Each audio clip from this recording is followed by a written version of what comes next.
Cette stratégie-là, sa finalité a été dessinée par Dieu. La Bible dit ça comme ça. Paul dit ça comme ceci. S'ils avaient su, ils n'allaient pas crucifier le roi de gloire. C'est-à-dire, même dans la démarche diabolique, il n'est pas conscient de faire fonctionner un plan divin. Alors, quelle que soit la nature de qui vous dirige, quand Dieu le dit, il va le faire. Je ne sais pas si vous êtes en train de comprendre ça.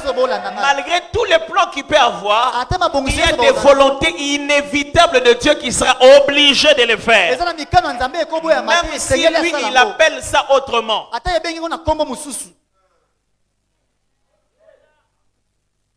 Alors, quand tu montes en responsabilité, ne blague pas avec les vies humaines. Quand ça demande de prier, prie. Vaut mieux pour toi ne pas juste faire fonctionner la volonté de Dieu inconsciemment. Vaut mieux pour toi collaborer comme Christ, qui passait toute la nuit avant de choisir le 12. Il s'est levé le matin et qui vivait une rediffusion. Et dit, je ne fais que ce que j'ai vu faire au Père. Parce que le matin, quand une chose arrivait, il dit, ah, ça je le savais. Père, fais de moi un dirigeant qui parle avec toi d'abord avant que les choses n'arrivent. Parents, arrêtez de croire que les premiers responsables spirituels de vos enfants, c'est nous les pasteurs. C'est faux. C'est vous dont ils ont les sangs et les éléments héréditaires. Les premières alliances bibliques sont fondées dans la famille. Et l'église n'est qu'un développement de la famille. La première autorité spirituelle dans votre famille, c'est vous. Pas votre femme qui prie beaucoup. Vous le mari. Ma femme prie beaucoup. Donc ça, ce sont ses affaires. Non, non, non, non. C'est vous l'homme qui avez le droit d'offrir des sacrifices comme Job le faisait.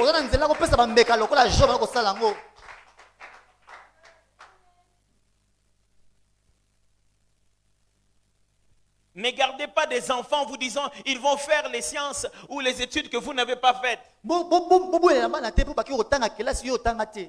Priez plutôt pour savoir pourquoi Dieu vous les a donnés. Parce que vous n'êtes qu'intendant de destinée. Ils ne peuvent pas devenir ce que vous avez voulu être. Eux, ils sont eux. Et Dieu les a envoyés intentionnellement. Et vous, vous ne lisez pas le plan. Vous les envoyez dans n'importe quelle école. Ne savez-vous pas que l'école où il étudie? C'est là-bas qu'il va rencontrer les amis de sa destinée avec qui ils vont travailler quand ils deviendront grands. Vous ne savez pas l'université où il grandit. C'est là-bas qu'il va trouver les ministres qu'il va nommer. Vous ne savez pas que les milieux qu'il fréquente, ce sont ces personnes-là qui vont attirer quand il ira dans la grandeur. Ne les faites pas étudier n'importe où.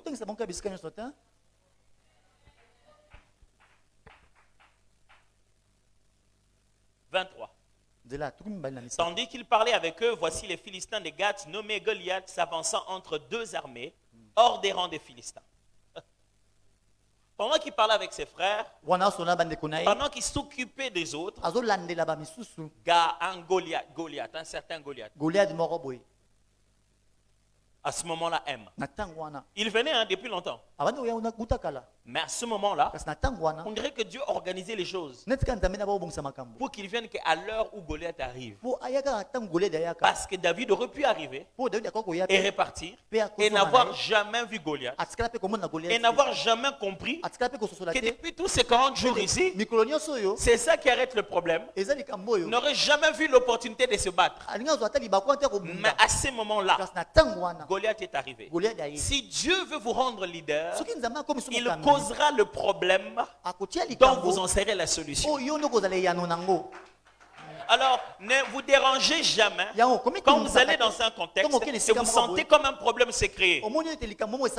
Il ne s'est pas créé à cause de vous dans le mauvais sens, mais il s'est créé à cause de vous dans le bon sens. Okay.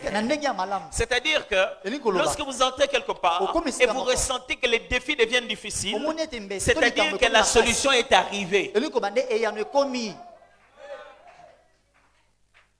Vous voyez les choses dont vous vous plaignez dans votre famille. Pasteur, vraiment, notre famille, non, il y a beaucoup de blocages. Le jour où Dieu a voulu finir les blocages, il a conçu un bon plan. Et avec ça, ceci ont terminé. Et ce plan-là est né. Et ce plan-là est devenu vous. Vous n'êtes pas un problème, vous êtes une solution. Dieu n'a jamais ajouté un être humain sur la terre pour être un problème. Il n'en avait créé qu'un seul. Le jour où il en a ajouté un deuxième, c'était pour fixer le problème du premier. Il vit qu'il n'était pas bon que l'homme soit seul. Il lui fit une aide semblable. Écoutez-moi mes frères, si les policiers vont quelque part et qu'il y a un problème, ils devaient arrêter. Ils devaient intervenir. Et que le problème devient plus grave, on va envoyer l'intervention rapide. Je ne sais pas si ça existe toujours maintenant, comment on les appelle. Nous à l'époque, on les appelait les pires. Ils sont toujours là. On les appelle toujours pires. Ils n'ont pas changé. Ils sont toujours pires. Ok. Bon, je ne vais pas dire qu'ils sont toujours pires, je vais dire on les appelle toujours pires. On appelle des pires. Mais si on se rend compte que non, ce ne sont pas des civils, ce sont des rebelles, on envoie complètement l'armée. C'est-à-dire que le renfort doit être plus fort que celui qui se battait déjà. Les jours où Dieu a envoyé la femme, ce n'était pas pour nous envoyer une faiblesse, mais une force. C'est-à-dire que l'homme était en train de gérer l'humanité et il y a eu besoin du SWAT. Et Dieu a dit, je lui ferai une aide semblable qui s'appelle femme pour fixer ce problème. C'est pourquoi chaque fois qu'un homme essaie de gérer sans informer sa femme, ça finit toujours par mal se passer. Parce que la femme a été créée pour t'aider, pas pour recevoir un rapport comme les autres animaux. Elle est censée participer à la décision finale des faits. Non pas se faire informer à la fin.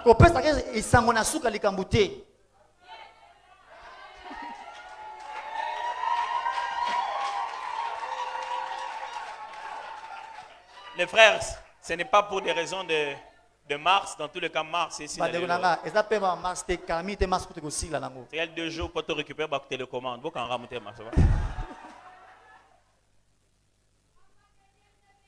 Amen. Mais en fait, c'est la vérité. Hein. Ça n'a pas besoin de féminisme ou quoi que ce soit.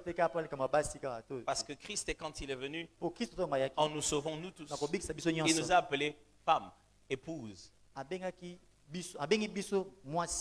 L'autre nous appelait collègues. Mais le summum de la relation de participation, c'est celui de l'homme et de la femme. Et au ciel, nous a pas promis la place de la cuisine. Paul est clair, il a dit, nous régnerons avec lui.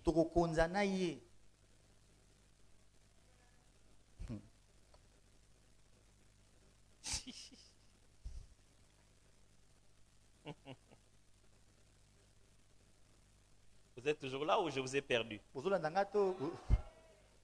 Je suis en train de vous expliquer. Si Dieu vous choisit pour diriger les gens, il va causer un problème pour que les autres remarquent les compétences que vous avez. Mais ce problème-là doit être un problème que toutes les autres compétences qui vous ont précédé ne peuvent pas résoudre. Pour faire ressentir ta place, Dieu fera en sorte qu'un problème qui n'existait pas quand toi tu n'étais pas là vienne. Même un problème qui a toujours existé revienne. On raconte une folle histoire d'un monsieur. Après avoir fini sa formation ici au Congo, il s'est retrouvé aux États-Unis. Pourtant, il avait fait une belle formation informatique, le programme de Cisco, tout. Il se retrouve là-bas, il cherche le diplôme. On lui dit, mais avec ton diplôme ici, il n'y a pas vraiment de place. Jusqu'à ce qu'il arrive dans une entreprise qui lui dit, bien sûr que c'est une entreprise informatique. Mais avec ton diplôme, on n'a pas de place pour un informaticien, on a de place que pour un balayeur. Il n'y a pas de saumetier. On va commencer par là. L'erreur que nous avons au Congo. Les gens ne veulent jamais commencer quelque part. Vous savez, ça ne s'écrit pas.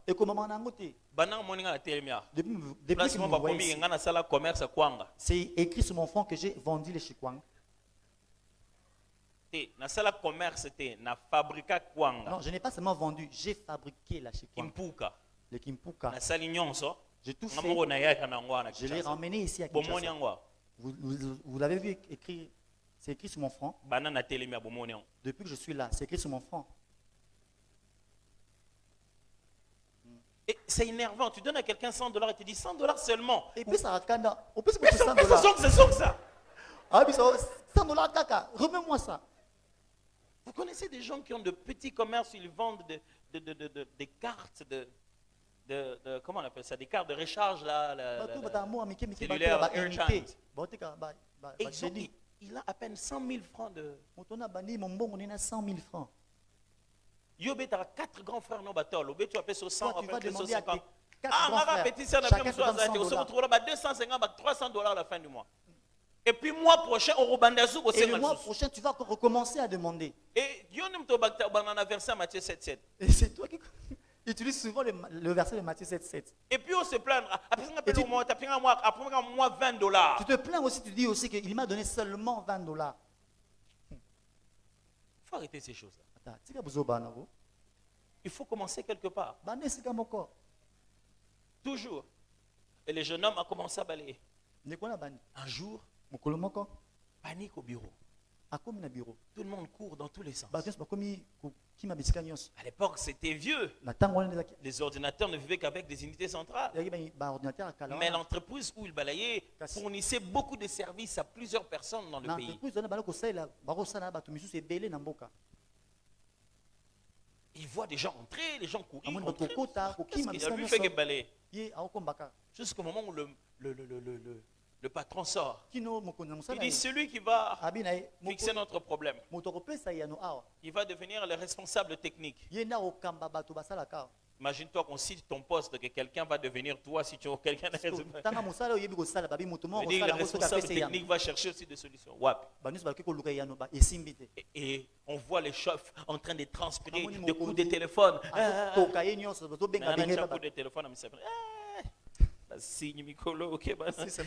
coup de téléphone, c'est juste comme ça alors. Alors, les coups de téléphone, ils transpiraient. Les entreprises qui appelaient, si vous ne fixez pas ce problème d'ici 2 heures, on rend le contrat. Mais c'est quoi cette affaire? Le chef sort et dit, si quelqu'un résout ce problème, il devient le directeur ici adjoint. Mais les gars, pendant qu'il balayait, il dit, dans le coin, il demande aux gens, c'est quoi le problème? Il dit, bon, c'est pas vraiment un problème que tu comprendras. Il dit, mais c'est quoi quand même? Il dit, on n'arrive pas à comprendre pourquoi les serveurs ne marchent pas. La machine centrale à laquelle on a connecté tout ça, ça marche pas. Ok, c'est bon. Il dit, mais on est en train d'essayer de trouver des solutions. Il dit, ok, est-ce que moi aussi je peux essayer? Il faut demander au directeur là-bas. Est-ce que moi aussi je peux essayer? Le directeur dit, franchement, au point où on en est quoi. Tout le monde peut essayer. Il va, il entre. Regarde. On essaye. L'écran était toujours noir. Mais qu'est-ce qui se passe? On a tout essayé. L'écran était toujours. Rien n'espère. On faisait des codes, des raccourcis. Il a fait tout ce qu'il a appris à l'école. Frère, vous ne devenez pas leader à cause de ce que vous avez appris à l'école. Dieu vous rend capable d'influencer les autres à cause de l'onction qu'il met sur vous. Écoutez-moi. J'ai besoin de le dire à la négative pour que vous puissiez comprendre ça. Si c'est qu'on avait à l'école suffisait, pourquoi les premiers de la classe sont francs-maçons? Non, ils sont devenus francs-maçons. Parce que eux là-bas, ils ne prennent pas les derniers de la classe. Hein. Si ce qu'on avait appris à l'école suffisait, pourquoi les plus intelligents vont toucher aux fétiches?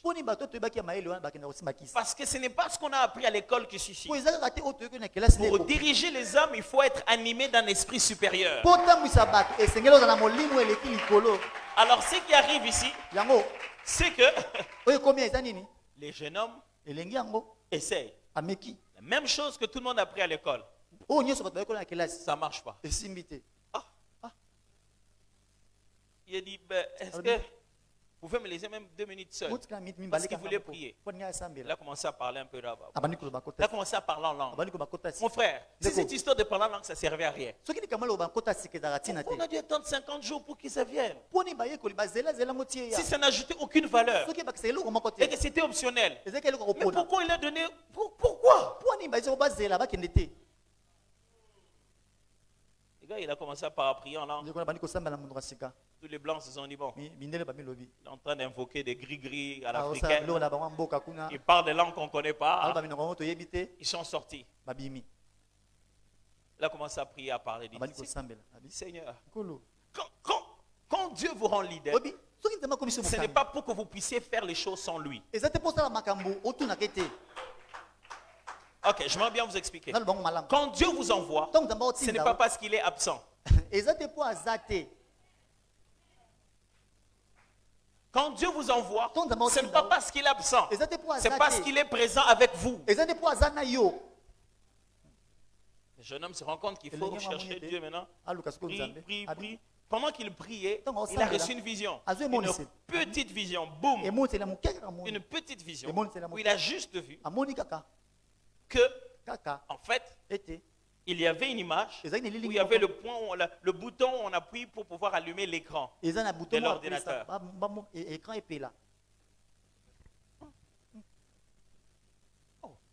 C'est quoi cette vision? Il va d'abord faire les fenêtres. Il ferme les stores pour que les gens ne voient pas ce qu'il va faire. Il dit non, ça ne peut pas être ça quand même. Ces gens, ce sont des professionnels. Quelqu'un a oublié d'allumer juste l'écran. Il est revenu. Les claviers allumés. Vous savez, à l'époque, les ordinateurs, il fallait tout allumer. Hein? Chaque clavier allumé, une instance centrale allumée, tout est allumé. Depuis qu'on essayait, tout, ça passait pas. L'écran ne s'ouvrait pas. Parce que quelqu'un n'avait pas allumé. C'est quoi cette affaire? Vous savez, à l'époque, on branchait l'écran séparément. On ne l'avait pas branché. Il descend, il voit, il branche. Pense, ça s'allume. Les gars, il est côté, non pas possible. Il sort. En poussant bien son balai. Il dit, mais qu'est-ce qu'il y a? Il dit, non, c'est bon. Je fixé le problème, c'est bon. Frère, Goliath, il est géant pour eux, mais toi, tu es avec toi le roi des rois, le seigneur des seigneurs. Dieu sortira Goliath. Pendant qu'eux, ils ont peur de Goliath, toi, tu te dis, tiens, Goliath, il est tellement gros. Quand j'ai essayé ça avec les lions, il bougeait trop. Quand j'ai essayé ça avec l'ours, il bougeait trop. Mais la tête des géants, de Goliath, elle est tellement grosse que ma pierre ne va pas le rater. Il s'est dit, hé, Goliath. Vous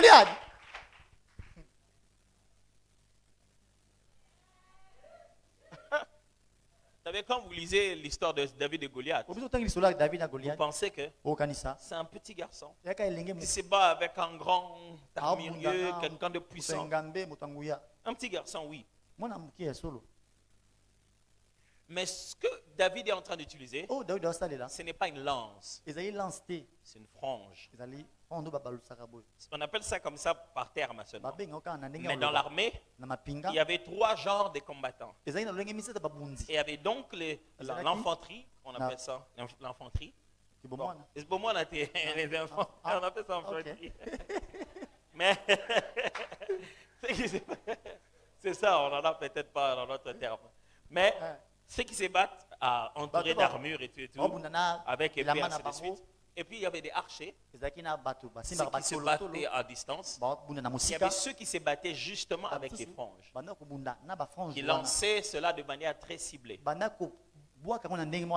À une certaine distance, cette chose peut vous atteindre, vous faire très mal. Mais la distance calculée entre David et Goliath à peu près, ça donnait à cette pierre-là une vitesse d'une arme de peu près dans 50 mm d'arme. C'est comme si on le tirait. Et le genre de cailloux qu'il a pris à cet endroit-là, qu'il a pris dans l'eau, leur fabrication, leur matière était intentionnelle. C'était les cailloux qu'on prenait parce que ça pouvait facilement percer la peau. Il ne s'est pas juste battu contre un berger. Il s'est juste battu contre un guerrier, mais d'une autre stratégie. Parce que Goliath demandait qu'on lui envoie aussi quelqu'un avec qui ils vont se battre de corps à corps. Et il ne s'attendait pas à ce que quelqu'un vienne avec cette stratégie-là. Et Goliath est en train de l'appeler, il dit, viens, je vais livrer ta chair aux oiseaux. Il dit, est-ce que je suis un chien ou tu viens devant moi avec des bâtons, ainsi de suite. Goliath attendait qu'on se batte en se tenant. Il dit, on ne va pas se toucher. Je vais rester dans ce que je fais le mieux avec mon Dieu. Frère, quand Dieu vous envoie pour diriger les gens, il ne vous demande pas d'emprunter les armes des autres. C'est pourquoi quand vous êtes en train de faire votre parcours avec Dieu, n'abandonnez pas ce qui fait votre force.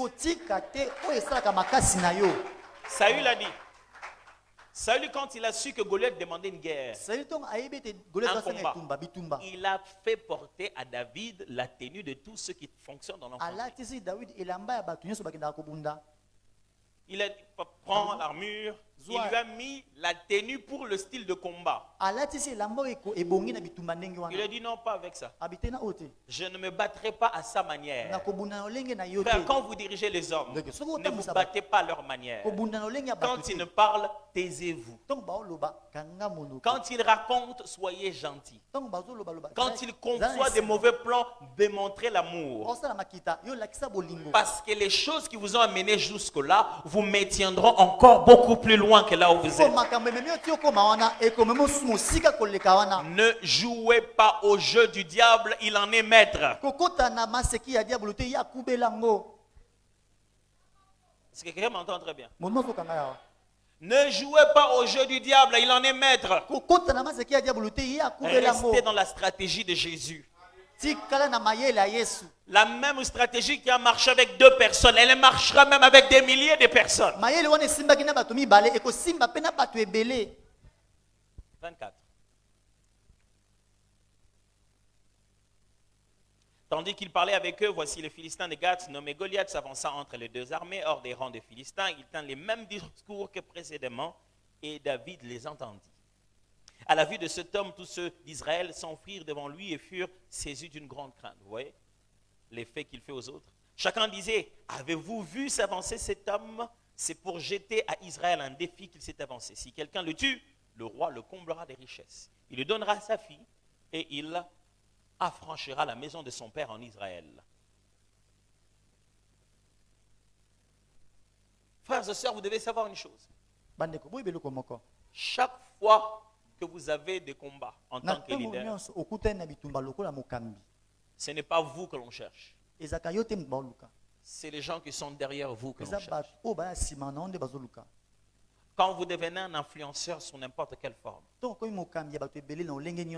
sachez que vos victoires sont les victoires de ceux qui sont avec vous. Mais sachez aussi que vos échecs sont aussi leurs échecs. Vous savez, quand un esprit de mort entre dans un couple, dans une maison, le premier effet qu'il produise, c'est l'incompréhension entre les parents. Des fois, on ne comprend pas comment le monde spirituel fonctionne. Parce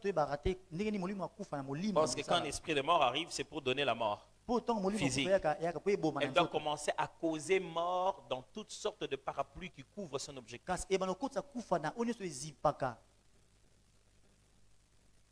Première des choses, le couple commence à se chamailler pour tout et pour rien.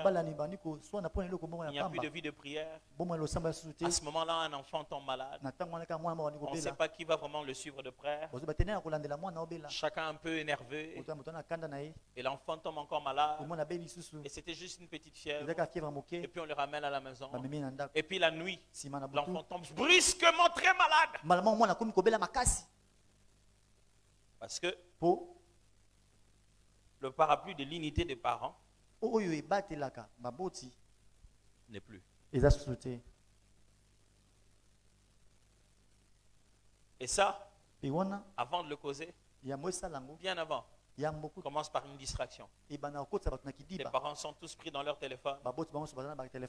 Dans leur milieu, on ne fait que parler des autres. Ils n'ont pas le temps de prier. Frère, le diable est méthodique. Il est stratégique. Vous voyez, quand on vient dans un endroit, on dit comment on peut gagner les âmes qui sont ici. Il fait des réunions de stratégie sur savoir comment t'atteindre. Le diable n'est pas fou. Il a toujours fait ces mêmes stratégies. Mais les hommes continuent toujours à tomber là-dedans. Ce que j'essaie de vous expliquer, c'est que vos victoires ont des conséquences sur les gens qui vous suivent. Mais vos défaites aussi. Alors être leader, c'est se battre au nom de tout le monde. On dit à David, si tu gagnes, ta famille est libre d'impôts. Non seulement toi, tu vas épouser la fille du roi. Il n'y a pas que des conséquences pour toi. C'est juste que pour ta famille.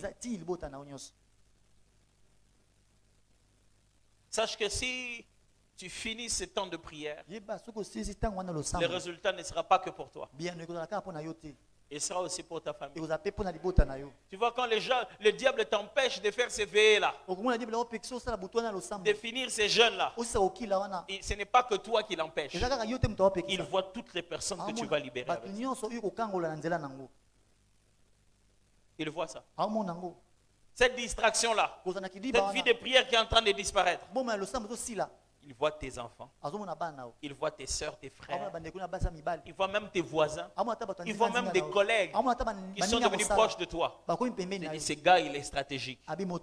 Frappons le berger et dispersons les brebis. Le diable sait très bien que notre promesse est claire. Crois au Seigneur Jésus et tu seras sauvé, toi et ta famille. Cette phrase qu'il dit au joaillier, il dit écoute, donne ta vie au Seigneur. C'est comme ça que tu vas garantir même la sécurité de ta famille. Parce qu'il était prévu, s'ils avaient fui de là par eux-mêmes, on devait le tuer lui et toute sa famille. Ça ne veut pas dire que puisque toi tu as cru, ça lui a sauvé ta famille. Non. Si tu crois au Seigneur Jésus, ça sauvera aussi la conséquence de la vie de ta famille. C'est vrai, je sais. C'est toujours comme ça. Tellement qu'on a écouté tous les versets, soit dans un bus, soit dans... C'est l'avantage du réveil, mais aussi ses conséquences de réveil. Des fois, le réveil amène beaucoup de risques. Frère, sachez-le. Quand vous gênez, vous ne gênez pas que pour vous. Votre famille a besoin que quelqu'un jeûne. Votre famille a besoin que quelqu'un prie. Votre famille a besoin que quelqu'un fasse cette veillée de bout en bout. Vous savez, quand vous étudiez, vous n'étudiez pas que pour vous. Votre famille a besoin de quelqu'un qui puisse étudier et avoir son diplôme jusqu'au bout.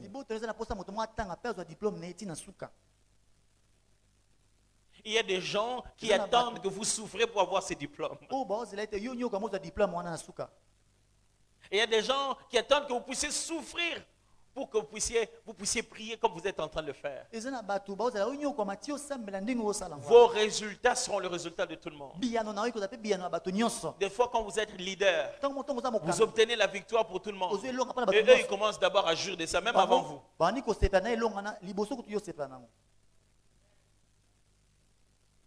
Mais la seule chose qu'ils ne pourront jamais prendre, c'est la couronne. C'est toi qui deviendras roi, pas eux. Mais mes frères, est-ce que vous êtes prêts à payer les prix pour les autres? Ça, c'est le problème que nous avons. On n'est pas prêt à payer le prix pour les autres. On préfère que les pasteurs le payent. Pasteur, tu as un problème bien dans la famille. On a tant de problèmes dans la famille. Pasteur, vraiment, il faut un intercesseur. Il faut des intercesseurs. Vraiment, il faut pas lien dans la famille, pas lien. On passe le temps à la prière parce qu'il y a trop de liens. Ok, je vais t'expliquer un autre lien. Le lien de sang que tu as avec tes femmes, tes frères, tes soeurs, te positionne mieux à faire une réclamation pour eux.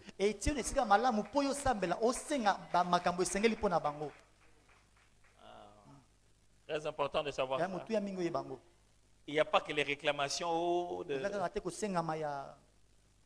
Ce que vous pouvez réclamer par votre appartenance peut complètement changer votre vie. Je connais un monsieur. Il priait. Il y avait des problèmes dans sa famille. Il y avait beaucoup de problèmes. Il priait. Mais quand il priait, ce qui arrivait à ses autres sœurs, frères, ne lui arrivait pas à lui. Il n'avait pas les mêmes problèmes. Donc il combattait des esprits, des familles. Mais il voyait que bon, je vois ça chez les autres. Mais chez moi, je ne le vois pas. Jusqu'au jour où il découvre qu'il n'est pas membre de cette famille-là. Et donc les scénarios qu'il voyait chez les autres n'étaient pas chez lui. À partir de ce moment, il commence à comprendre maintenant ces vrais combats qu'il avait mais qu'il ne voyait pas. C'est dit, c'est pourquoi je ne suis pas comme eux. C'est pourquoi il y a ça. Vous êtes mieux positionnés, mes frères, à prier Dieu pour vos frères et sœurs que nous. Mieux positionnés. Mais, est-ce que vous êtes prêts à payer le prix? On ne lui a pas dit, mais s'il l'avait perdu. Non seulement il n'allait pas avoir la fille pour épouser, mais sa famille aussi doit se dire. Il allait aussi ravager tout le monde. Mes frères, est-ce que nous voulons vraiment la victoire de nos familles? Alors, ne les laissez pas entre les mains de jeunes, des inconnus. Pasteur, vous êtes intercesseur, peut-être à 3 jours. On intercède, on passe 3 jours en jeûne. Pourquoi le pasteur doit jeûner pour vous? J'ai même entendu des gens dire, intercesseur, moi café, tout ça. C'est quoi, sponsoriser la prière? Ça ne te demande pas de faire 20 heures de prière. Ça te demande juste de descendre dans la vallée. C'est-à-dire, si ça demande de prier, moi je veux prier. Un jour, je me suis rendu compte de ces choses. J'ai décidé de faire 30 nuits de prière quand j'étais dans la famille à la maison. 30 nuits, je vivais bien mes journées, mais la nuit je ne dormais pas prier. Et vous savez, si vous êtes Salomon,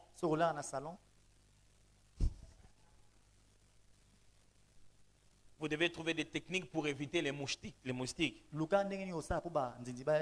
Alors moi, chaque nuit, quand tout le monde quitte les salons, les moustiques viennent. Moi, avant, donc, j'allais dormir un peu dans la chambre. Quand c'est minuit, je vais au salon maintenant, parce que les propriétaires de la chambre sont entrés dans la chambre. Et je viens prier. La seule parade que j'avais trouvée, c'était me couvrir d'un drap blanc, parce qu'il semble que quand c'est la couleur blanche, les moustiques ne viennent pas. Un jour, mon père, je ne sais pas, il n'a pas bien dormi ou quoi, ou il avait entendu peut-être mes bruits. Je ne criais pas, j'avais appris que prier et crier, c'est différent. Et il vient, il ouvre la porte du salon à 1h du matin et il voit quelqu'un couvert dans du drap blanc.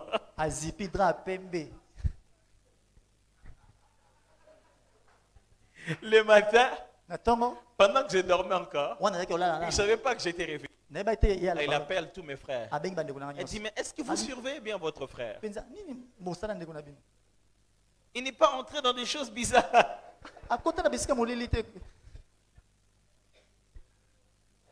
Ça énerve. Moi je prie pour vous, vous pensez comme ça pour moi. Les gens ne vous diront jamais merci comme il se doit. Vous devez déjà oublier ça. Oubliez ça. Oubliez ça. Ne cherchez jamais la gratitude de l'homme. Quand vous devez glorifier le Seigneur, n'abandonnez pas votre mission parce que les gens ne vous ont pas dit merci. Jamais. Faites juste ce que vous devez faire. Vous dites, je vais faire ça, tout ça pour mon fils. Demain, c'est une jeune fille qui va venir la prendre. Ah ben oui. Dès que tu auras fait tout ça, dès qu'il va commencer à travailler, il passe cette jeune fille. C'est ça ton devoir. Tu as fait ta part. Soit dit en passant. Toi aussi on t'a pris, non? Tu as eu aussi une mère, non? Ton mari, il a eu aussi une mère, non? Toi, tu te plains aussi que ta belle-mère, elle s'ingère trop dans ta famille. Sachez que tous ceux qui ont une belle-mère sont potentiellement des belles-mères.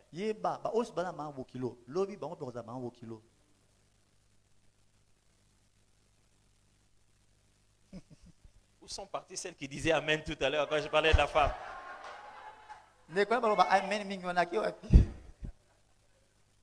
Mes frères, c'est ça notre responsabilité. On chassera des démons. On priera pour le quartier. Et ça va bénéficier des gens qui vendent ici. Et qui ne savaient même pas quel genre d'esprit régnait. On n'est pas venu pour que chaque avantage aille directement vers nous. On est venu pour éclairer. On est venu pour être une lumière. On est venu pour influencer. Frère, Dieu vous a appelé pour influencer. Et il s'en fout de votre âge. Il s'en fout de votre diplôme. Il s'en fout de votre capacité de parler. Vous imaginez que Dieu envoie un bègue parler en son nom. Dieu trouve ton porte-parole. Prends celui-là qui ne sait pas parler. On dirait que Dieu, il fait ça exprès. Il choisit toujours les gens qui ne sont pas dignes. Alors quand on te dit, tu n'es même pas digne, moi je fais ce que j'ai dit. Si quelqu'un trouve en toi de l'indignité, si quelqu'un trouve que tu n'as pas tout ce qu'il faut pour faire ça, dis-lui, l'Éternel comble ma taille entre moi et Goliath. Si nous sommes géants de la même manière, ma victoire n'aura pas d'exploit. Si tu as la même taille que Goliath, votre combat va passer inaperçu. Il est important que toi tu sois court. Si tu as l'impression que les choses que je te dis sont très difficiles à réaliser, c'est qu'il s'agit vraiment de toi. Si tu as l'impression que les choses que je te dis, ça va te demander beaucoup d'efforts, c'est que tu es vraiment le choix de Dieu. Parce que là où toi tu te limiteras, l'Éternel fera tout le reste. Il sera la justification pour laquelle Dieu sera la justification pour laquelle un court a battu un géant. Au nom de quoi? Comment un court a battu un géant? Comment un petit a gagné un grand? Qu'est-ce qu'il avait? Il était clair. Il dit, tu viens vers moi avec des lances et des javelots, mais moi je viens vers toi au nom de l'Éternel. Vous savez,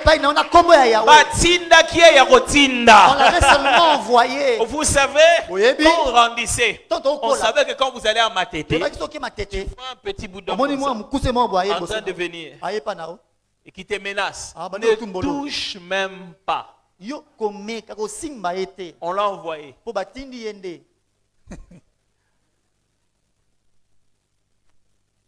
Et là, Goliath a commis la plus grosse erreur. Celui qui gagne a fait gagner tout le monde. Ok. Ah. Quand Jésus a vu ça.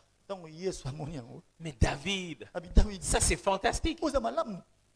Ça c'est exactement ce que je vais faire. David est allé, il a gagné. Vous savez ce qui s'est passé? Quand David a gagné, les Philistins se sont mis à fuir. C'est-à-dire, il n'y a plus eu de guerre individuelle. Quand moi, juif, israélite, je te rencontre philistin, même si je suis court, tu n'as même pas le droit de m'intimider. Parce que toi et moi, on ne se bat plus. Notre guerre a été faite. Ok, vous n'avez pas compris. Un jour, dans la vallée de l'ombre de la mort, cette vallée appelée le monde, Dieu a tant aimé le monde qu'il a envoyé son fils unique. Et quand il est arrivé, il a trouvé un géant qui terrorisait l'humanité. Et tout le monde l'appelait Satan. Il a dit, ok, on va se battre. Il avait une autre stratégie. Il a dit, ok, celui qui va gagner, celui-là fera gagner tout le monde. Et ok, c'est-à-dire si je gagne, les tiens ont gagné. Si je gagne, les miens ont gagné. Si tu gagnes, les tiens ont gagné. Et ok, on va faire ce combat-là. Et Christ l'a amené à Golgotha pour que ça soit public et tout le monde voit. Que personne ne puisse dire qu'il n'avait pas gagné. Et quand il l'a mené à Golgotha, le troisième jour après sa mort, pendant que tout le monde pensait qu'il s'en va mourir, il a vaincu. Et quand il est sorti de la mort, la Bible dit, les jours où il mourait, on voyait dans la ville de Jérusalem des gens qu'on savait être morts. Mais on les voyait marchant là-bas avec tout le monde. Pour quelle raison? Paul explique. Non seulement qu'il est allé dans les régions inférieures de la terre, il est jusqu'à aller voir la mort. Il dit, donne-moi les clés. Et quand il a récupéré les clés, il est ressorti. Alors Jean dit, à partir d'aujourd'hui, il n'y a plus de combat personnel.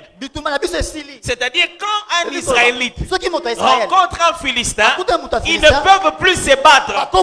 Il y a eu un seul combat et ça c'est terminé. Quand je le rencontre, je perpétue la victoire qui m'a été accordée. Oh, je ne sais pas si vous comprenez ça. Frère, notre David a déjà vaincu. Notre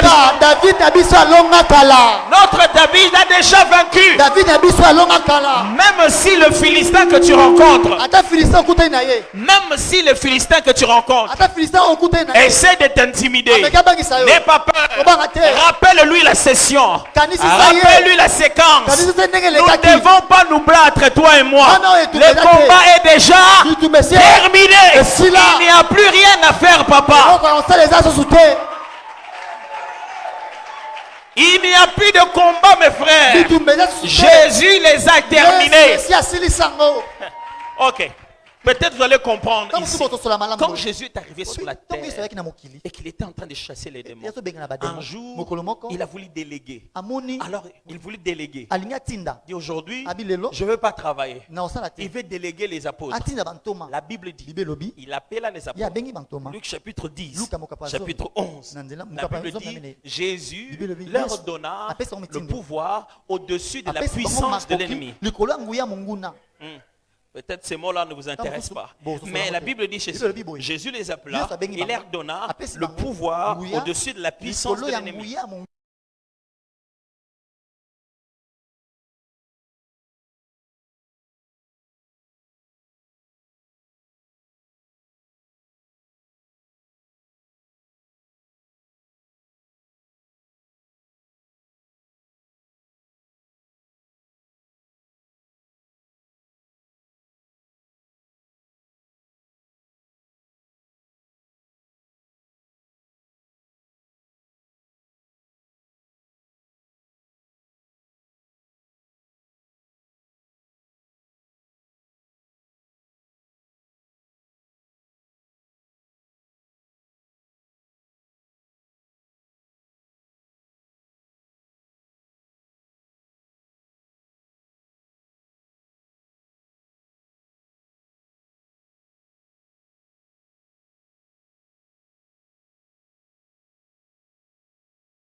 son nom. À l'époque, lorsqu'on voulait te donner plus d'autorité, on te donnait le droit de signer avec le sceau du roi. Ce n'est pas toi, mais quand tu utilises les noms, les signes, le sceau, le nom du roi, tu peux signer en son nom. Jésus les a appelés, il dit, je vais vous faire monter des rangs. Vous n'êtes que députés, mais désormais, je vais vous donner le sceau du président. Chaque fois que vous signerez, mettez le sceau. Dites au nom de Jésus. Quand vous signez, faites-le en mon nom. Quand vous dites Jésus, le diable ne vous connaît pas. Ah, vous êtes Kabengele, vous êtes Panzu, mais vous ne l'intimidez pas. Mais quand vous dites Jésus, vous n'étiez pas au combat de Philistins. Vous n'étiez pas à la vallée. Imaginez un soldat israélite qui n'était pas là quand David se battait. Il était là-bas. Quand il sort, il voit les siens en train de courir dans la vallée. Il court aussi. Mon cher, qu'est-ce qu'il y a? On a gagné. Mais comment? Ça signifie quoi? Il voit son ami. Il rencontre un Philistin, un gros Philistin. Il dit, toi, tu veux faire quoi? Tu veux faire quoi? Allez chez nous. Il dit, mon cher, c'est quoi cette affaire? Depuis quand tu as le pouvoir comme ça sur les Philistins? Il dit, c'est le plus moi qui vis. C'est le plus moi qui vis. C'est David qui a fait ça à ma place. On ne se bat pas. Tu as raté le match. J'ai une mauvaise nouvelle pour les sorciers de ta famille. Ils ont raté le match. Ils auraient dû être là-bas à la croix de Golgotha. Ils auraient dû être là où les chefs se battaient. Écoutez, si les sorciers n'ont pas de souvenirs, demandez-leur d'aller dire à Satan. Il n'y a pas un spectacle aussi décevant que celui de citer le nom de Jésus dans une réunion du diable, dans une rencontre diabolique et satanique, où le diable est assis sur son trône et il est entouré des gens. Quand le nom de Jésus est cité, il perd toute son autorité. Parce qu'il est le premier à fuir avant tout le monde. Je ne sais pas. Les autres ne connaissent même pas de quoi on parle. Dès qu'on a cité le nom du Nazaréen, les autres ne fuient même pas. Ils ne savent pas ce qu'il c'est. C'est lui qui a mauvais souvenir. Alors j'aimerais informer aux sorciers de ton quartier. Ils ne connaissent pas l'histoire. Mais le match est déjà terminé il y a longtemps. Amen. Voilà ce qu'il attend de toi. Sois comme David. Va perpétuer cette victoire-là de Jésus. Va amener cette victoire-là jusque dans les racines. Je ne sais pas si quelqu'un m'entend ce soir. C'est ta responsabilité. S'ils te font peur, c'est parce que toi tu as accepté ça. Rappelez-leur les Écritures. Il a déchiré les actes dont les ordonnances les condamnaient. Par sa mort à la croix, il les a livrés publiquement en spectacle. Il ne les a pas gagnés en secret. Quand il est venu au désert, Jésus a donné 3 coups. Il a reculé. Il dit, je ne vais pas te gagner sans témoin. Il faut que ça soit sur le lieu du crâne. Il faut qu'ils me voient mort. Après, ils me feront ressusciter. J'ai une bonne nouvelle pour toi. Ta victoire ne sera pas cachée. Elle sera publique. Il faudrait que ça se voie. Que le même qui a perdu, c'est le même qui a gagné. C'est le même qui a gagné. Est-ce que quelqu'un peut lever ses mains et commencer à bénir Jésus pour l'œuvre de la croix? Commence à bénir Jésus pour l'œuvre de la croix.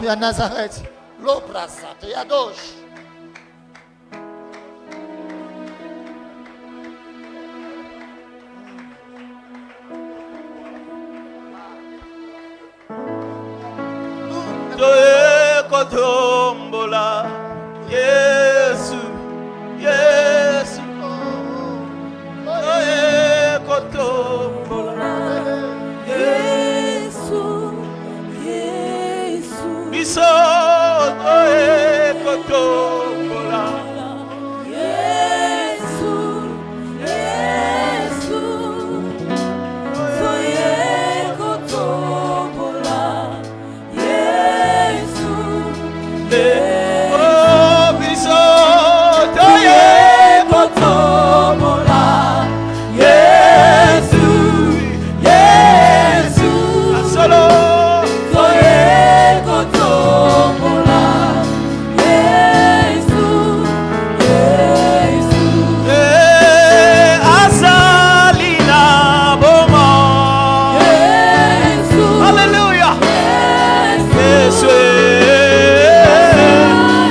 que quelqu'un se mette à prier,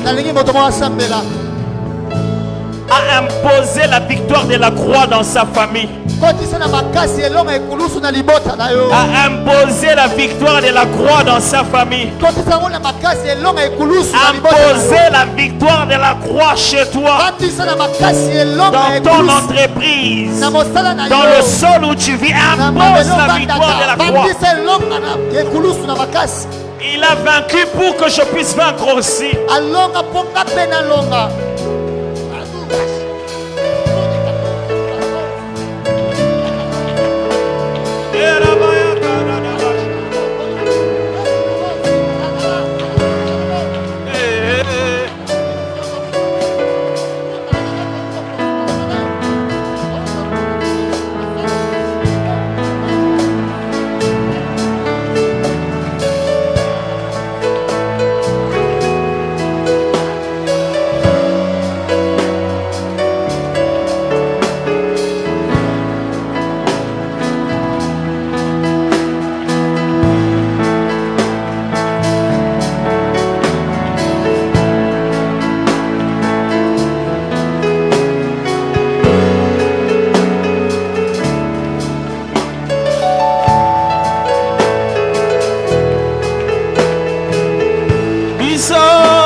Levons juste légèrement nos mains, je vais prier pour nous tous. Père de gloire. Tata.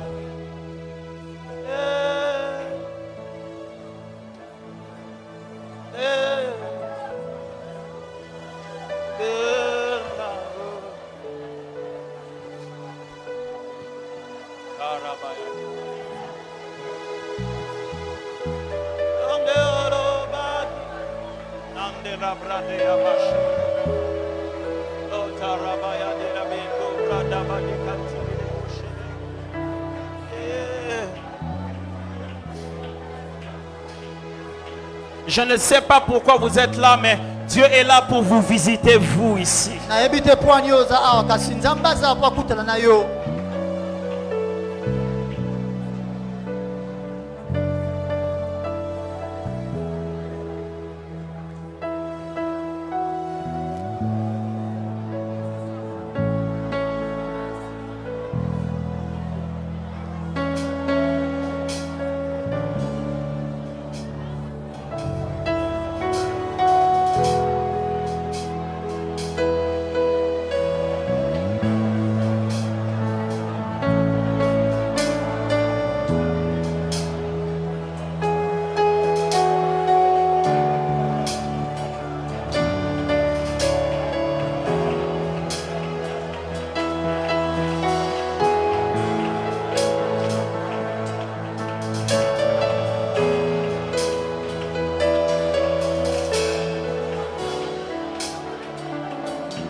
Alléluia.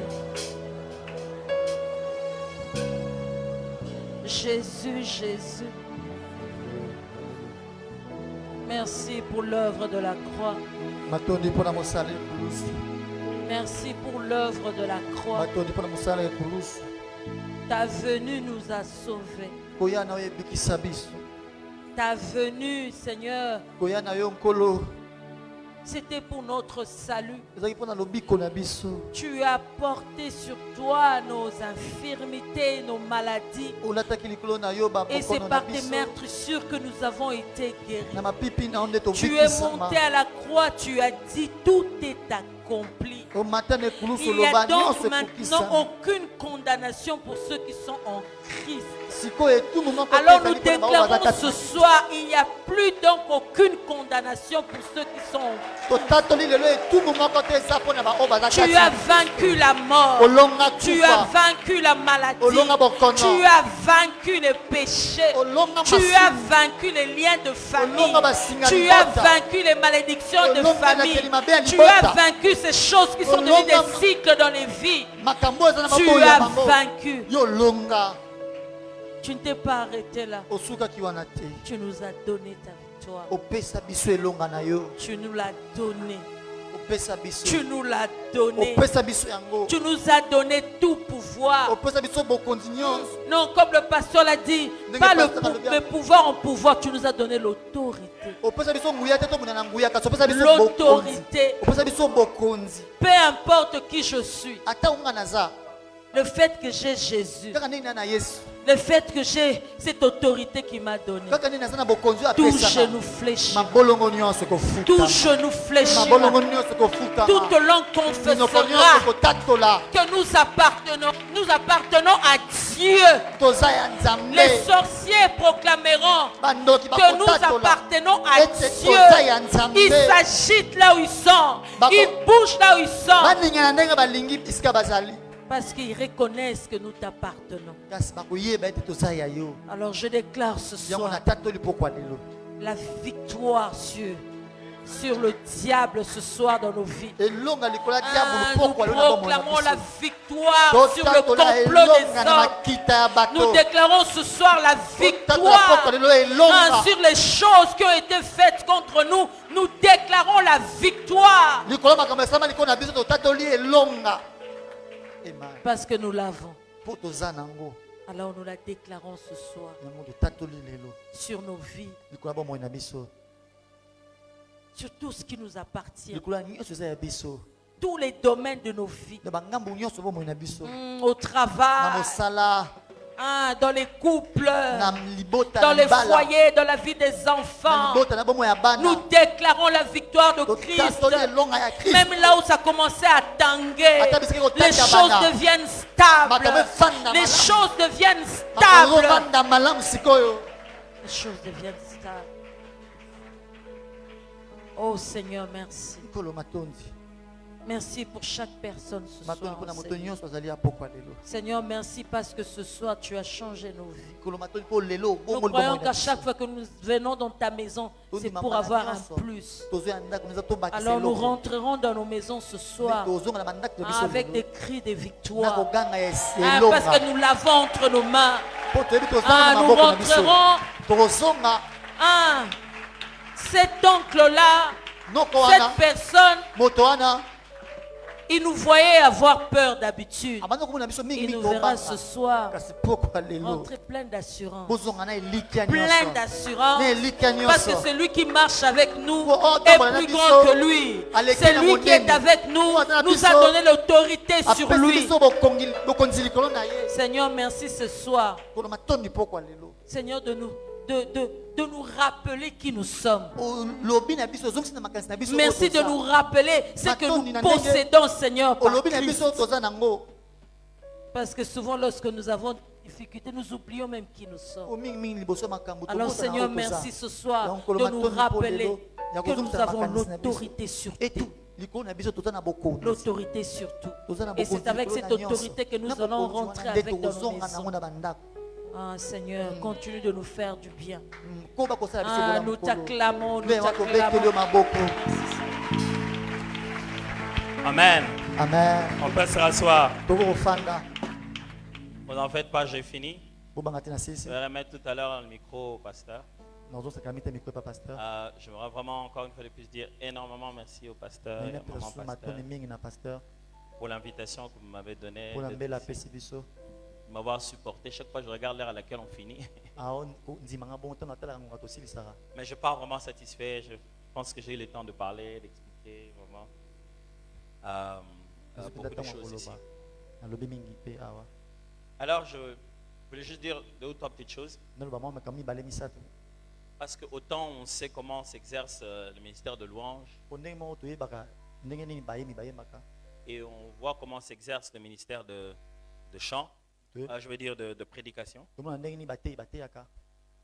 On n'a pas toujours tout le monde l'habitude de voir comment s'exercerait par exemple un ministère de prophétie ou quoi, un don de prophétie. Et je suis conscient qu'il y a plusieurs genres de façons de le faire. Et qui n'enchantent pas non plus tout le monde. Non, on n'est pas nécessairement édifié à 100% sur ça. Et donc, je ne suis pas vraiment de ceux de l'école qui vraiment aiment à prendre plaisir à divulguer les informations des gens devant tout le monde. Alors, c'est pourquoi je n'aime pas trop donner des paroles prophétiques des individus devant les gens. Mais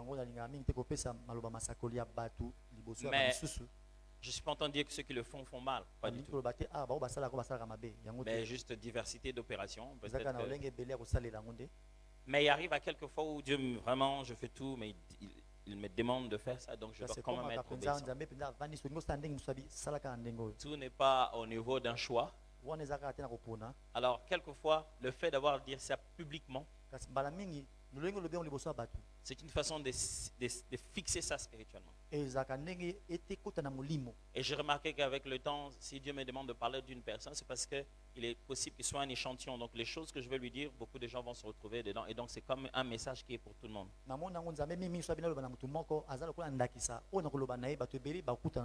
Alors à ce moment-là, vous ne devez pas avoir l'impression que le Seigneur lui a juste parlé. À lui ou rien qu'à lui. Mais il est possible qu'il ait ciblé votre problème à travers lui. Parce que si vous ne pouvez pas croire à ça, pourquoi vous croyez au verset qui était adressé à Abraham? Pourquoi voulez-vous vous approprier d'un verset qui a été dit à Sarah? Mais c'est seulement que quelquefois le Seigneur pointe spécifiquement certaines personnes, rien que pour nous encourager, nous tous. Qu'est-ce que vous pensez de ça? Ça va? C'est très important, tous les dons doivent être dans l'édification. Si ça ne produit pas les mêmes résultats, ça ne sert à rien. Ça va être un beau spectacle, mais les gens ne vont pas grandir. Ça va? Donc maintenant que j'ai votre accord, la prochaine fois quand je vais venir, si on m'invite toujours,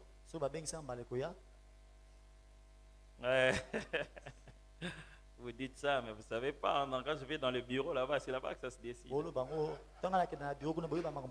Mais dans tous les cas, je ne sais pas combien de fois il m'avait déjà invité. C'est moi qui n'arrivais pas à venir. Alors, mon frère, vous vous appelez comment? Oui, vous, juste à la porte là. En bas, oui. Georges. Ok, frère Georges. Non, vous pouvez vous asseoir si vous voulez. Frère Georges, je voulais quand même, je sens que je dois le dire devant tout le monde, c'est rien de secret, rien du tout. Parce que quelquefois, Dieu aime toujours parler pour que quand l'avenir s'accomplit, tout le monde sache que c'est lui qui a parlé.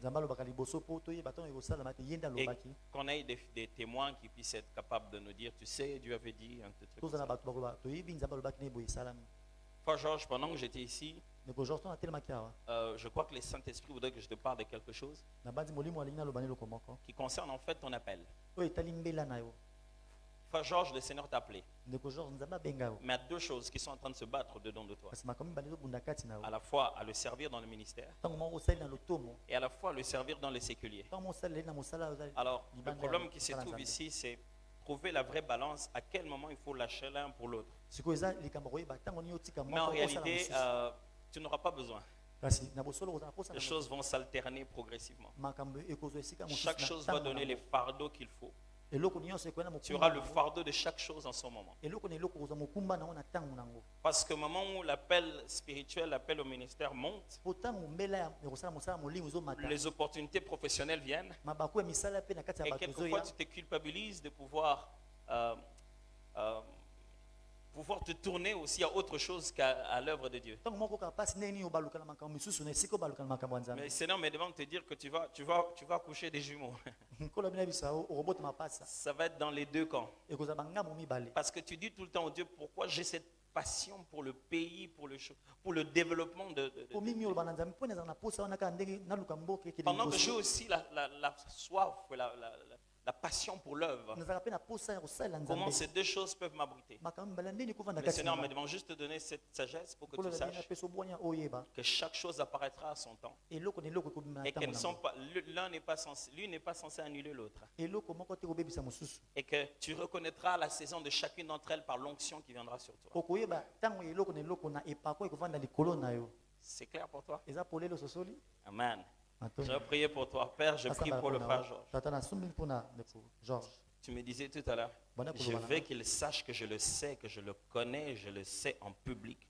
Je veux que tu l'honores et que tu lui dises ça. Père, je prie que ce combat interne, il en trouve une paix qui rassure, que toutes ces choses qui sont en lui viennent de Dieu. Georges, le Seigneur va t'utiliser puissamment. Je voyais dans ta bouche, tu sais Georges, tu as toujours eu le fardeau du détail dans les Écritures. Parce que le Seigneur aimerait utiliser ta langue pour enseigner plusieurs personnes. Je vois sur toi une onction, la capacité d'enseigner. J'ai même entendu parler à quelqu'un et tu lui disais, tu vois comme le pasteur Tom s'enseigne là. C'est comme ça qu'il faudrait l'enseigner. C'est comme ça là que je voudrais commencer à l'enseigner. Parce que le Seigneur t'a appelé pour que tu sois quelqu'un qui explique dans la simplicité et dans les détails les faits qui vont transformer la vie des autres. Mais en même temps, il m'a demandé de te rappeler qu'il avait fait la promesse qu'il te rendra riche et il le fera aussi. Il ne fera pas que le ministère. il fera aussi que tu deviennes la porte vers laquelle tout le monde vient frapper. Parce que quand je parlais ici, toi tu ne te voyais que toi. Comment te sacrifier pour les autres? Comment tout le monde vient demander chez toi? Comment on te demande même quand tu n'en as pas encore?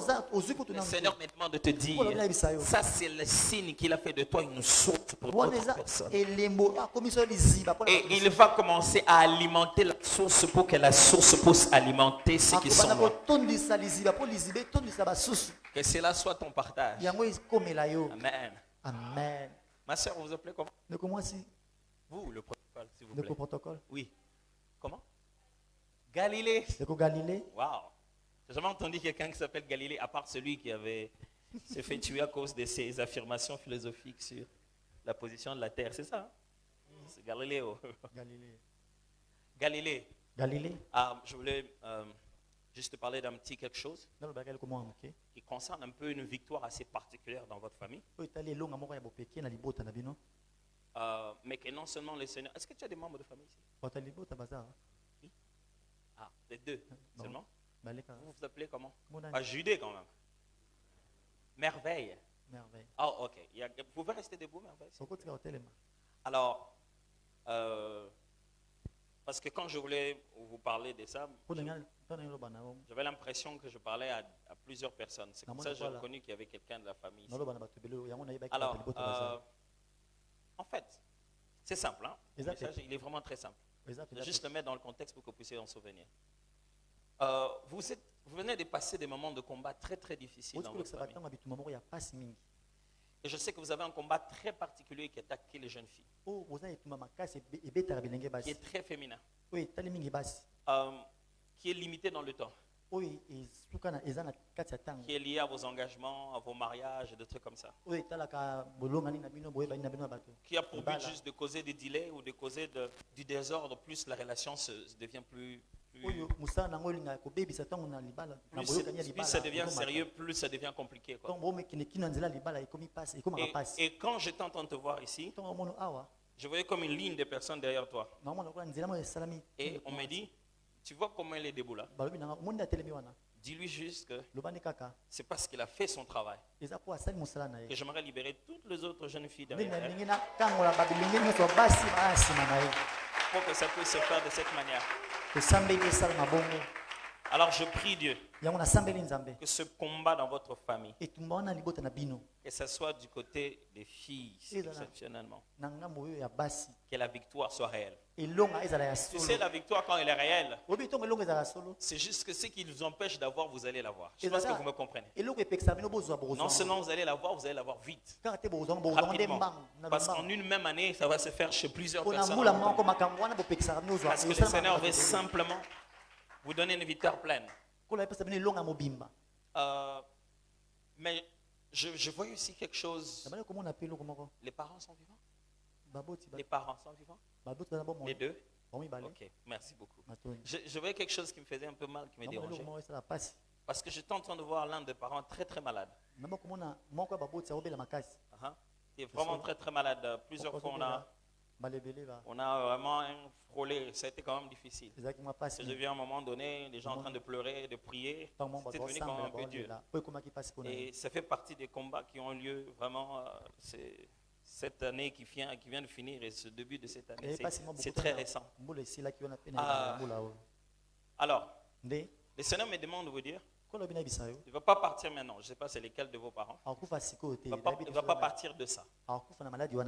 Pas de ça. On va lui donner encore un peu plus de temps de vivre. Il ne va pas partir de ça. Et l'une des raisons pour lesquelles il ne doit pas partir de ça, c'est pour voir votre victoire.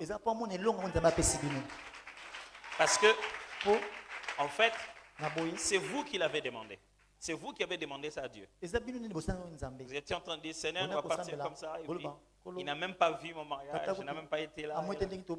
Dieu m'a dit juste que il va vous honorer, il va le garder vivant, il va voir ça, et il va vivre encore beaucoup plus de choses avec vous.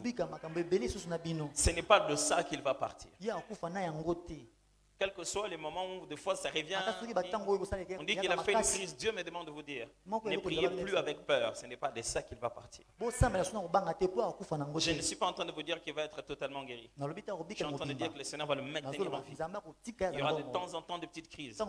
Mais le Seigneur me demande de vous dire, il ne partira pas de ça. Moment de partir, le Seigneur sait comment le prendre calmement. Mais ça ne va pas le faire tomber. Je peux prier pour vous? Dieu de grâce, je prie pour Galilée et merveille. À croire vraiment que la parole est tellement vraie.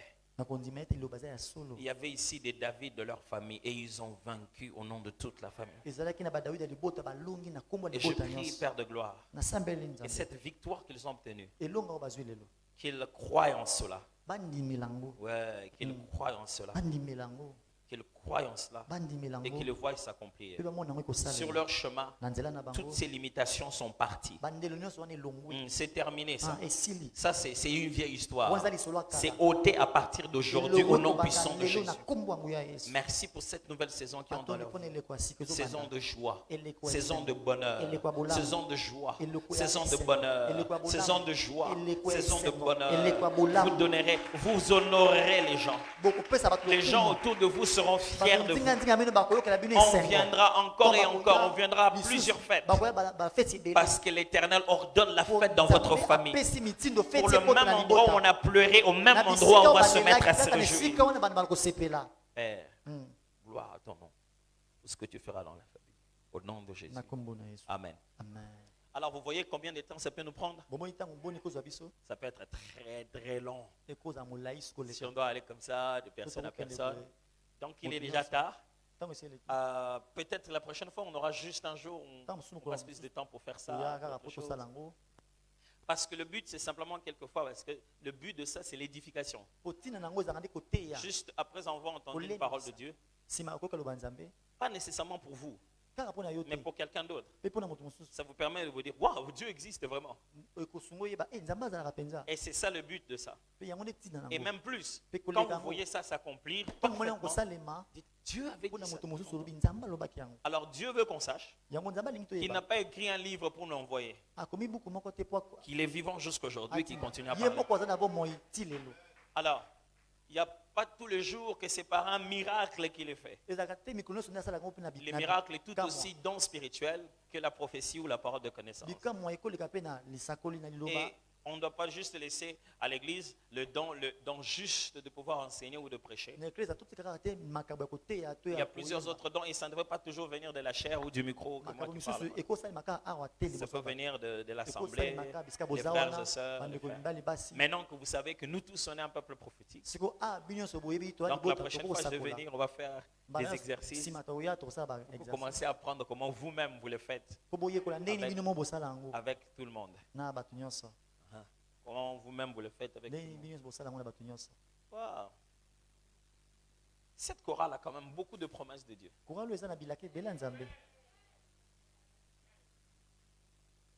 Cette chorale. Beaucoup de promesses de Dieu. Avant même qu'elle n'existe en fait. Elle fait partie des grandes promesses de Dieu pour cette église. Parce que parmi les éléments des promesses de Dieu pour cette église, il avait promis une louange qui brise les chaînes, des temps d'adoration qui guérit les gens. Et donc cette chorale est venue et c'est cette génération qui est là. J'aimerais juste vous dire que vous êtes la génération de l'accomplissement. Et que le Seigneur aimerait fortement vous utiliser. Il aimerait vraiment fortement vous utiliser pour accomplir ces promesses qu'il a faites. Ok, je dois tout dire. Je veux juste vous dire, ne craignez jamais quand certaines personnes venaient et ne viennent plus. Ce n'est pas parce qu'elles sont incompétentes, c'est simplement parce que le Seigneur les a appelées ailleurs.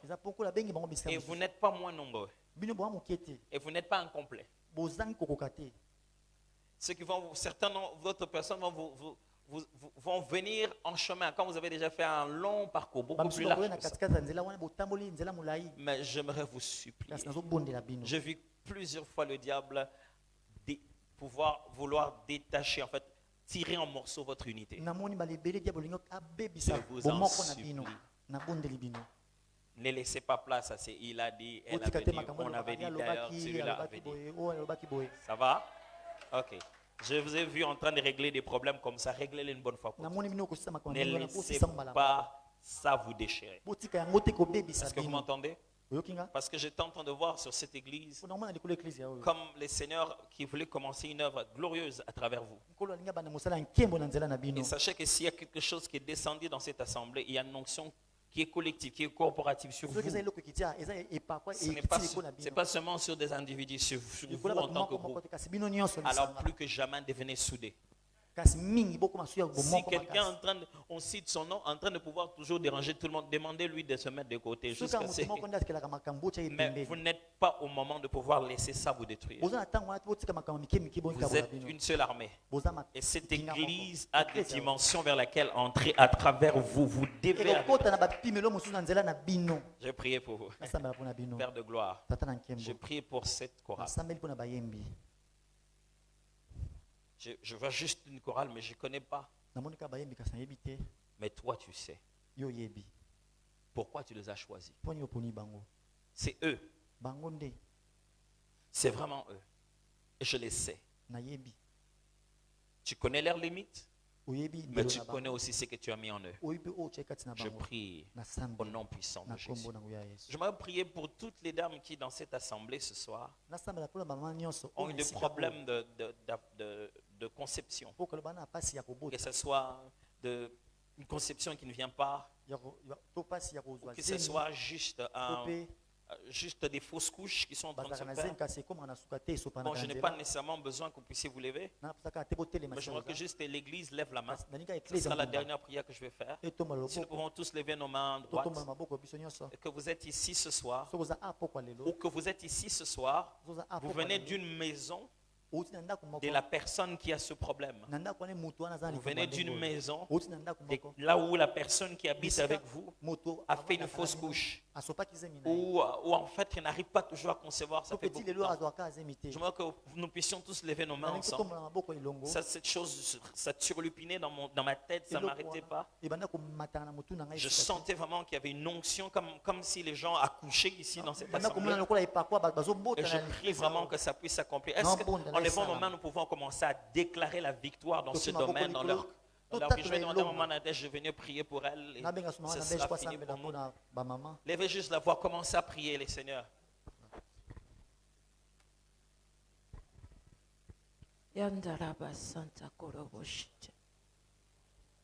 Seigneur,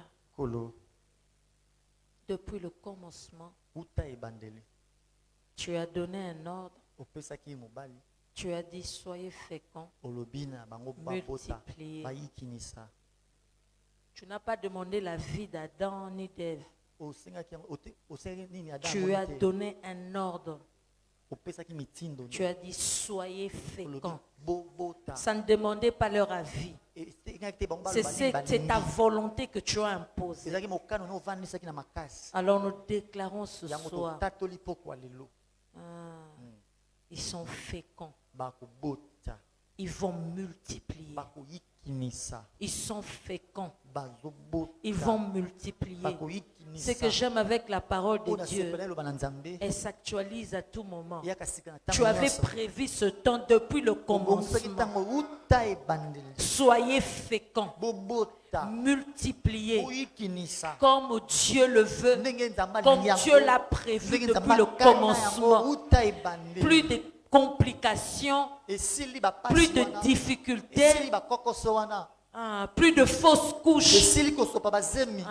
Nous sommes au mois de mars. Décembre, nous voulons voir des bébés. Décembre, nous voulons nous réjouir ici. Janvier, nous voulons nous réjouir. Février, nous voulons nous réjouir. Mais c'est fini ces complications au nom de Jésus. Vous êtes féconds. Vous allez multiplier. Cette parole entre partout dans votre corps. Réajuste ce qui n'était pas réajusté. Que ça réajuste ce qui n'était pas réajusté. Au nom de Jésus, vous êtes féconds.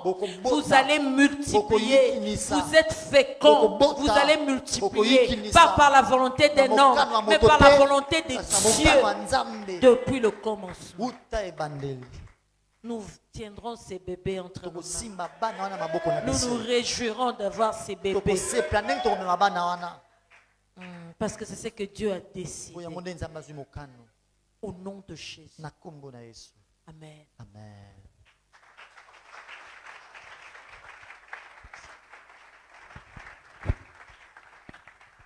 Est-ce qu'on peut acclamer le Seigneur comme il se doit?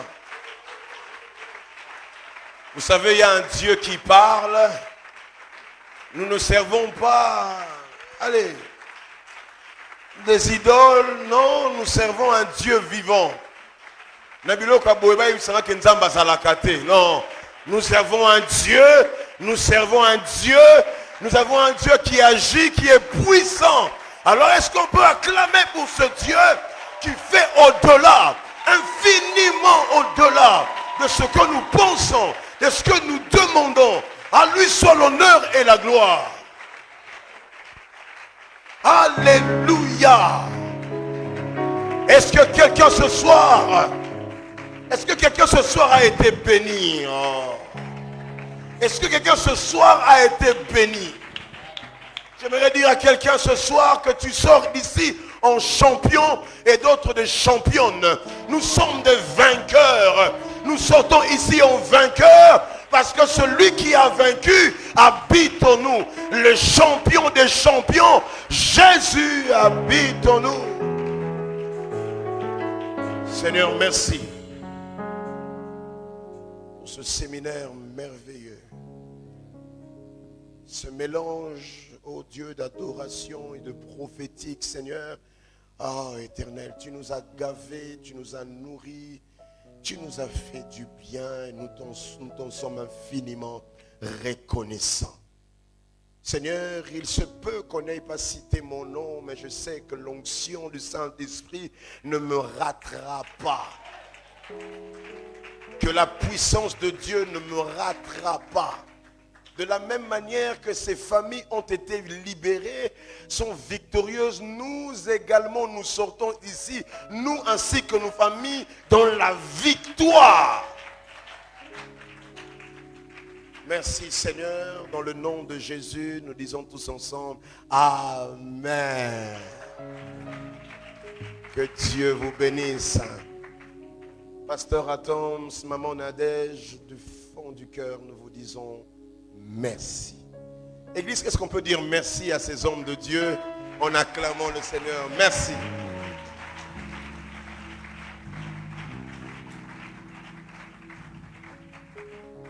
Alléluia. Alors nous sommes en train de courir derrière le temps. Il est déjà 20h. Nous voulons offrir à Dieu. Est-ce que tu peux prendre ton offrande? Seigneur, merci. Merci Seigneur parce que durant toute une semaine, tu nous as emmenés ici pour nous faire du bien.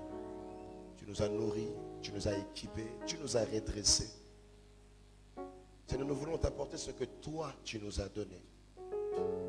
Seigneur, nous savons, oh Dieu, qu'alors que nous te donnons, Père, c'est une manière pour toi de nous le rendre, mais au centuple.